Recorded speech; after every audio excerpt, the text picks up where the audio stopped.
бір күні Лаура деген қыз бар тұғын. Өзі әдемі, сәл сосқылау қыз еді. Ұнайтын енді сөйлесіп жүреміз. Бір күні Лаураға приложение жасайтын болдым енді. Қызым боласың ба деп, достарым жинадым барлығын. Сөйтіп 101 роза кольцо алдым. iPhone 11 Pro Max хит кез ғой. iPhone алдым. Сөйтіп барлығын жинап Лаураны шақырып сөз салдым. Лаура, сен ба ұнайсың, қызым боласың ба дедім. Болды, көп созған жоқ. Иә деп жауап берді.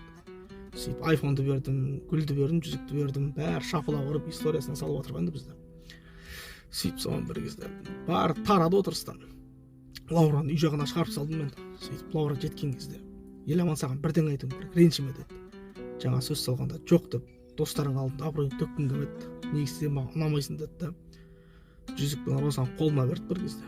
Сөйтіп сәл біртүрлі обидно болды. Жүзікке бір қарадым, розаға бір қарадым, Лаура кетіп бара жатыр. Лаура тоқта. Қақа дедім, сөйтсем үйге дейді. iPhone бен, әкке бер iPhone-ды қайтар дедім. Жігіт емессің бе, мен де қамаймын дейді. Қақтағы жігіт, әке бер, жігітің емессің бе, отымын, әкел iPhone дедім. Алдым. Сөйтіп Лаура кетті. Мен де қалды iPhone. Ойлағам ой, қызым болып кетіп жатса, iPhone 11-ді өзіне төлетіп, артынан 12 шығарам ба деп. Сонда арамай болған ғой. Болмайды екен, ондай сөйтсем. 14 шығып жатыр дейді, бір 13 бар еді қазір қолымда.